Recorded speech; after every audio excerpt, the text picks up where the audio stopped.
శ్రీరామకృష్ణ. కోరికల వల్లే కోటి జన్మలు. కోరికల కోటను బలంగా భారీగా నిర్మించుకుంటున్నాము. చివరకు మనము నిర్మించుకున్న ఆ కోటకు అది ఏదో అంతమేదో, బయటపడే మార్గమేదో మనమే తెలుసుకోలేనంత దైన్యానికి చేరిపోయాము. పరిమితమైన ఈ శరీరంతో, ఆయుస్సుతో ఆ కోరికలు తీరే ప్రసక్తే లేదు.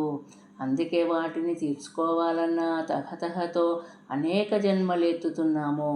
యువకుడిగా ఉన్నప్పుడు ఒకసారి శ్రీరాముడు తన గురుదేవులైన వశిష్ఠుడిని, మాంసము, ఎముకలు, చర్మంతో కూడిన ఈ శరీరము ఎవరి వలన నిర్మితమైంది, ఎక్కడి నుండి వచ్చింది, దాని స్థితి ఏమిటి, దానిలో ఎవరు నివసిస్తారు అని ప్రశ్నించాడు.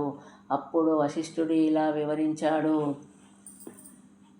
అస్తి స్థూణం నవద్వారం రక్తమాంసవలేపనం శరీర సదనం రామ నకేనచిదిదం కృతం.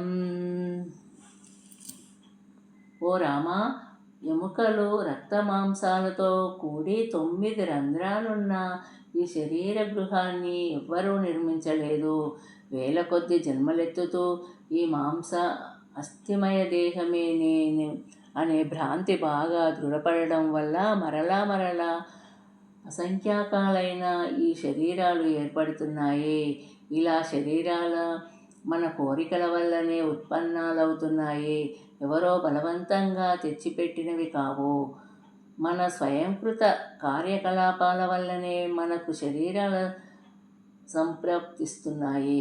చావు పుట్టుకల ప్రయాసల నుంచి బయటపడాలంటే ఈ లోకంలోని రుణాల నుంచి విముక్తులం కావాలి. కోరికలను, కర్మలను అనుసరించే మన జన్మలు ఆధారపడి ఉంటాయని గుర్తుపెట్టుకోవాలి.